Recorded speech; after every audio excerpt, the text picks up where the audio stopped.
Student, हमारी शैक्षिक तकनीकी की शिक्षण नीतियाँ हो चुकी थी और विधियाँ हो चुकी थी, युक्तियाँ हो चुकी थी और जो नीतियाँ थी इनका वर्गीकरण भी हो चुका था, और जो कि दो भागों में बटी हुई थी। जनतांत्रिक शिक्षण नीतियाँ और प्रभुत्ववादी शिक्षण नीतियाँ दो भागों में बटी हुई थी, वो भी मैं करा चुकी थी। और जो शिक्षण नीतियाँ थी उनमें से मैंने दो करा दी थी, व्याख्यान नीति और प्रदर्शन नीति मैं करा चुकी थी। आज हम थर्ड नीति देखेंगे, लेकिन उससे पहले एक बार हम लोग जो पिछला है उसे देख लेते हैं, जिससे जो लोग नए हैं, जो स्टूडेंट नए आए हैं मेरे चैनल पे, तो वो इस चैप्टर से या इस टॉपिक से कनेक्ट हो सकें आसानी से कि हम कहाँ पर थे और हम किसके बारे में डिस्कस कर रहे थे। तो जो शिक्षण नीतियाँ क्या होती हैं, ये विधियाँ, नीतियाँ और ये युक्तियाँ क्या होती हैं, ये क्यों यूज़ की जाती हैं, इसको मैं थोड़ा सा बताऊंगी। उसके बाद हम अपनी थर्ड नीति पर चलेंगे। ये नीतियाँ, विधियाँ और युक्तियों का यूज़ हम शैक्षिक प्रक्रिया को प्रभावशाली बनाने के लिए करते हैं और उसे नियंत्रित करने के लिए करते हैं। ये मैंने अपने लास्ट वीडियो में भी बताया था और उससे पिछले वीडियो में भी बताया था और कई बार बता चुकी हूँ, लेकिन आज फिर से दोबारा से बता दे रही हूँ, जिससे जो लोग नए हैं उनकी समझ में आ जाए ये टॉपिक अच्छे से। तो जो शैक्षिक प्रक्रिया है उसको प्रभावशाली बनाने के लिए और उसे नियंत्रित करने के लिए हम नीतियों, विधियों और युक्तियों का प्रयोग करते हैं,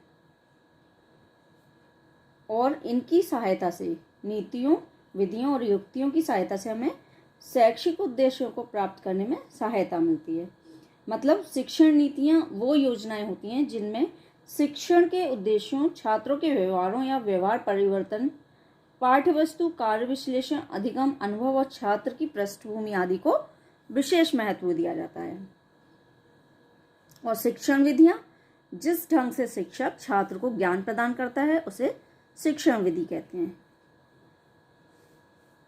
बहुत सी विधि के बारे में भी मैंने आपको बताया था, जैसे मॉन्टेसरी विधि है, किंडरगार्टन है, खेल विधि है, डाल्टन विधि है, पर्यटन विधि, खोज विधि, प्रश्नोत्तर विधि। ये सारी क्या हैं, विधि हैं। इनके बारे में मैं बाद में एक्सप्लेन करूंगी, और अभी हम केवल थोड़ा थोड़ा ही देखेंगे क्योंकि हमें आगे बढ़ना है।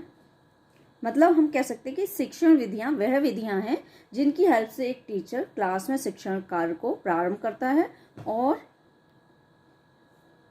और उसे संपन्न करता है। और शिक्षण युक्तियों के बारे में, जैसे कि जिस प्रकार शिक्षण की विभिन्न प्रविधियां, जैसे प्रश्नोत्तर विधि है, उदाहरण विधि है, प्रविधि है और स्पष्टीकरण प्रविधि है, ये सारी किसी न किसी शिक्षण प्रविधि के सहायक हैं। उसी तरह शिक्षण की विभिन्न युक्तियां भी किसी न किसी प्रकार शिक्षण प्रविधियों की सहायक है।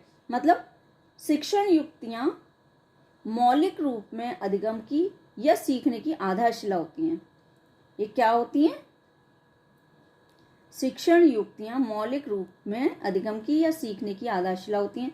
सफल शिक्षण की आधारशिला उसके नियोजन पर है।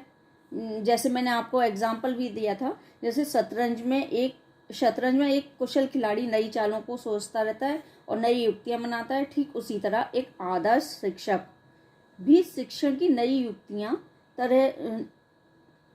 युक्तियां प्रयोग में लाता है, जिससे छात्र की जो समस्याएं हैं उनका वो समाधान कर सके, शिक्षण को प्रभावशाली बना सके, शिक्षण संरचना को व्यवहारिक, गत्यात्मक, प्रेरणादायक, सफल और प्रयोजनवादी बनाने के लिए शिक्षण की सफल एवं उचित युक्तियों का प्रयोग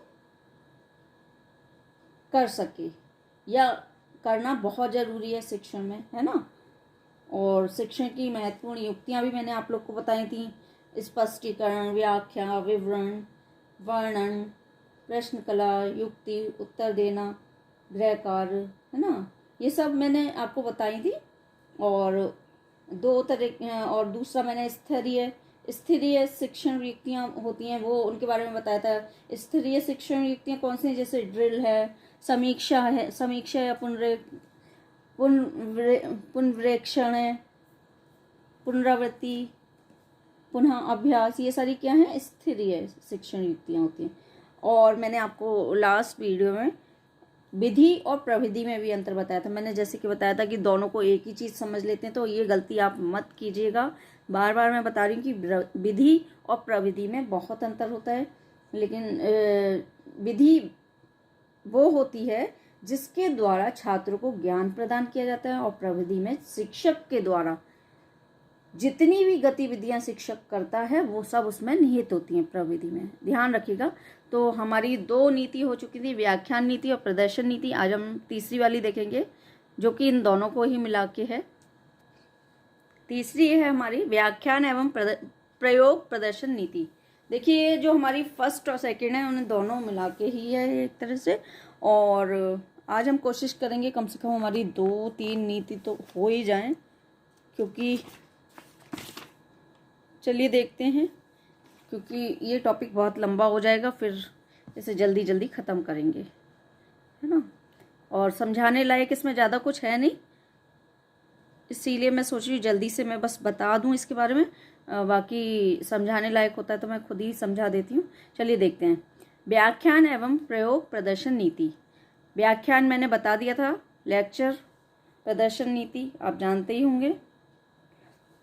व्याख्यान एवं प्रदर्शन नीतियों का परस्पर घनिष्ठ संबंध है, अतः ये दोनों पृथक नीतियां मिलकर सम्मिलित रूप से व्याख्यान तथा प्रयोग प्रदर्शन विधि को जन्म देती हैं। इस विधि में व्याख्यान नीति के दोषों को दूर करके प्रदर्शन नीति के गुणों को और भी अधिक प्रभावशाली बना देती है। यह सम्मिलित नीति समय और शक्ति दोनों ही ढंग से मितव्ययी है। इस नीति में शिक्षक व्याख्यान की सहायता से सैद्धांतिक पक्ष को स्पष्ट करता है और श्यामपट एवं अन्य सहायक सामग्री की मदद से चित्र एवं कथन प्रस्तुत करता है। फिर सैद्धांतिक पक्ष को अधिक स्पष्ट करने के लिए कक्षा में छात्रों की सहायता से प्रयोग प्रदर्शन करता है। प्रदर्शन के मध्य वह छात्रों से प्रश्न पूछता रहता है। इसका प्रयोग छात्रों की आयु, क्षमता एवं वातावरण के अनुसार करना चाहिए। विशेषताएं इसकी क्या हैं? व्याख्यान नीति के सभी दोष दूर हो जाते हैं। प्रदर्शन नीति के सभी गुणों का समावेश होता है। छात्रों को अधिक स्पष्ट ज्ञान की प्राप्ति होती है। और इसके दोष हैं,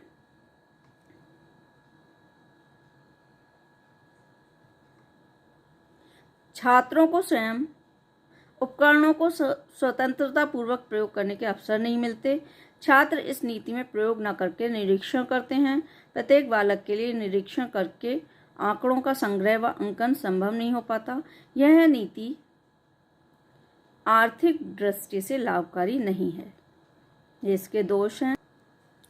इसमें सुझाव क्या दिए गए हैं ये देखते हैं जल्दी जल्दी। शिक्षक को प्रदर्शन से पूर्व प्रयोग संबंधी सैद्धांतिक तथा प्रयोगात्मक ज्ञान स्पष्ट होना चाहिए। शिक्षक को आवश्यकता अनुसार दृश्य श्रव्य सामग्री का प्रयोग करना चाहिए। प्रयोग प्रदर्शन सरल और छात्रों के अनुभव तथा स्तर पर आधारित होना चाहिए। प्रदर्शन से पूर्व शिक्षक को प्रयोग या पूर्व अभ्यास कर लेना चाहिए और उत्पन्न होने वाली सभी शंकाओं में समाधान पर भली भांति विचार कर लेना चाहिए। छात्रों का प्रयोग प्रदर्शन में अधिकाधिक सहयोग लेना चाहिए। उन्हें प्रयोग संबंधी छोटे छोटे उत्तरदायित्व भी प्रदान किए जाने चाहिए। प्रयोग प्रदर्शन विधि में दिए गए अन्य सुझावों पर भी ध्यान देना चाहिए। तो ये इसके सुझाव हैं। समझ में आ ही गई होगी ये नीति। इसमें समझाने जैसा मुझे नहीं लगता कुछ है, फिर भी अगर दिक्कत हो तो पूछ लीजिएगा। चलिए आगे देखते हैं। निरीक्षित अध्ययन नीति। निरीक्षित अध्ययन नीति स्वयं में पूर्ण विधि नहीं है, इसीलिए इसका प्रयोग अधिकतर अन्य विधियों के साथ किया जाता है। किसी भी समस्या के समाधान के लिए छात्रों को संबंधित साहित्य कक्षा में ही छपे रूप साइक्लोस्टाइल्ड रूप में दिया जाता है।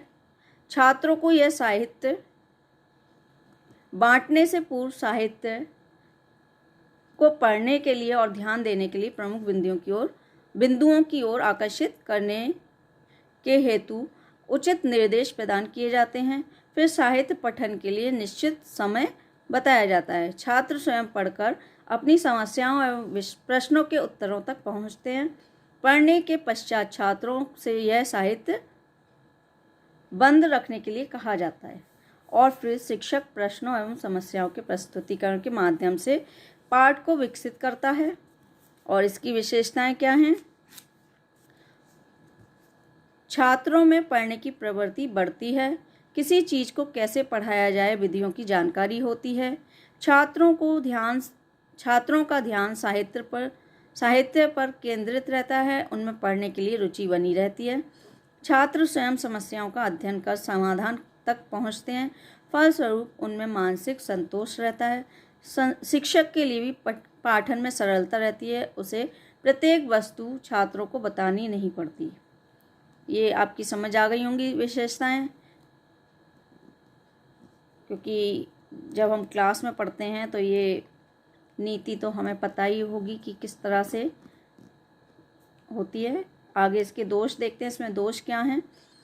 जहाँ इस प्रकार की साहित्य की प्रतियां कक्षा के छात्रों के अनुसार निकालने का प्रावधान ना हो, वहाँ इसका प्रयोग नहीं हो सकता। शिक्षक को संबंधित साहित्य की खोज तथा उनका पुनर्लेखन करना पड़ता है। सुझाव: वितरित साहित्य स्पष्ट तथा सरल रूप में होना चाहिए। संबंधित साहित्य की सभी प्रतियां कक्षा में लाने से पूर्व अवश्य चेक कर लेना चाहिए तथा आवश्यक संशोधन कर लेना चाहिए। संबंधित साहित्य की विषय वस्तु इस प्रकार होनी चाहिए जो छात्रों के स्तर के अनुकूल हो। चलिए एक और देख लेते हैं, क्योंकि ज़्यादा बड़ी नहीं है, जल्दी से। अन्वेषण विधि, ये देखिए कुछ समझाने वाली चीज़ हो तो आप लोग पूछ लीजिएगा। मैं जल्दी से बस बता दे रही हूँ कि ये विधि इसमें आती है, क्योंकि ये जानना आपके लिए ज़रूरी है कि कितनी विधियाँ हैं। तो इसमें कुल मिला के शायद 21 है विधियाँ, नहीं नीतियाँ, इन्हें नीतियाँ बोलेंगे। ये 21 नीतियाँ हैं। तो बस मैं ये बता दे रही हूँ कौन कौन सी इसमें नीति है। बाकी इनके बारे में आप लोग जानते ही होंगे, नहीं अगर समझ आए तो पूछ लीजिएगा। चलिए देखते हैं। ये टॉपिक बड़ा है, इसीलिए मैं जल्दी से कंप्लीट करा रही हूँ। अन्वेषण नीति, इस नीति में छात्र स्वयं खोज करके सीखते हैं। शिक्षक का कार्य केवल पथ प्रदर्शक का होता है, जो उचित समय पर गलतियां सुधारने में सहायता देता है। छात्र जैसे जैसे कार्य तथा प्रयोग करते जाते हैं वैसे वैसे ही उन्हें नवीन ज्ञान की प्राप्ति होती है। इस नीति के जन्मदाता प्रोफेसर आर्मस्ट्रॉन्ग थे। उनके मत के अनुसार किसी भी विषय को सीखने की प्रक्रिया ही अन्वेषण है और छात्रों को विषय संबंधी तथ्यों तथा सिद्धांतों की खोज स्वयं करनी चाहिए। इस नीति में छात्र एक अन्वेषणकर्ता की भांति कार्य करता है। छात्र के पास प्रारंभ में प्रयोग संबंधी जानकारी नहीं होती। उसे स्वयं वांछित सूचना तथा एवं सिद्धांतों की खोज करने के लिए अनेक आवश्यक प्रयोग करने होते हैं। साथ ही प्राप्य साहित्य का अध्ययन करना होता है। चलिए आगे देखते हैं विशेषताएं क्या हैं इसकी। छात्रों में वैज्ञानिक विधि तथा भावना का विकास होता है। छात्रों को यह विधि यथा तथ्य बनाती है और सत्य के निकट पहुंचाती है। इसमें छात्र की निरीक्षण शक्ति तीव्र होती है तथा विचार प्रक्रिया सक्रिय हो जाती है। परिश्रम करने की क्षमता एवं रुचि का विकास होता है। छात्रों को क्रियाशीलता, आत्मविश्वास तथा आत्मनिर्भरता बढ़ती है। यह विधि छात्रों को जीवन के लिए तैयार करती है। इससे प्राप्त ज्ञान अधिक स्थायी होता है। छात्रों में चिंतन तथा अवबोधन बढ़ता है। सारा कार्य कक्षा में संपन्न हो जाता है, अतः गृह कार्य की आवश्यकता नहीं रहती। तो ये इसकी विशेषताएं हैं, लेकिन जहाँ विशेषताएं हैं वहाँ दोष भी होंगे। चलिए देख लेते हैं जल्दी से। शिक्षण गति धीमी रहने से पूरा पाठ्यक्रम निर्धारित समय में नहीं पढ़ाया जा सकता। छात्र निष्कर्षों तक पहुंचने में कठिनाई का अनुभव करता है। शिक्षक को इस विधि का प्रयोग करने पर विशेष तैयारी करनी पड़ती है। छोटी कक्षाओं में यह विधि उपयुक्त नहीं है। इस विधि में अच्छी प्रयोगशाला तथा अच्छा पुस्तकालय आवश्यक है। अधिक धन खर्च होता है। बड़े समूहों में इस विधि से शिक्षा देना कठिन है। कमजोर छात्रों के लिए उपयोगी नहीं है। ये इसकी दोष हैं। आई होप समझ में आ रहे होंगे आप लोग के। चलिए इसके सुझाव जल्दी से देख लेते हैं। अन्वेषण विधि का रूप वास्तविक होना चाहिए। पूरे पाठ्यक्रम की अपेक्षा केवल कुछ चुने हुए पाठ ही इस विधि से पढ़ाए जाएं। शिक्षक अपने दायित्व के प्रति पूर्ण रूप से सजग एवं सतर्क रहें। ये इसके सुझाव हैं। आज हमारी 5 शिक्षण नीति कंप्लीट हो गई हैं। कल हम 6 देखेंगे। और कोई भी दिक्कत हो या कोई चीज़ समझ ना आई हो या कोई और टॉपिक पे आप लोग को कुछ समझना हो तो आप लोग मुझे पूछ सकते हैं, बोल सकते हैं, मैं उसे दोबारा से एक्सप्लेन कर दूंगी। वैसे भी आप लोग को दिक्कत नहीं आनी चाहिए। जहाँ मैं एक्सप्लेन नहीं करती तो मैं अपने नेक्स्ट वीडियो में पूरा दोबारा से एक्सप्लेन करती हूँ और पुराना टॉपिक लेके चलती हूँ मैं, तो आपको दिक्कत नहीं आनी चाहिए। फिर भी अगर आपकी समझ ना आई हो तो आप लोग मुझसे पूछ सकते हैं। मुझे बताने में बिल्कुल भी दिक्कत नहीं होती है, ना मुझे ये लगता कि दोबारा क्यों पूछा है, ऐसा कुछ नहीं है। आप लोग पूछ सकते हैं। और जो लोग नए हैं, हर बार की तरह कहूँगी, चैनल को सब्सक्राइब कर दीजिए, लाइक शेयर कमेंट करते रहिए। Thanks for watching.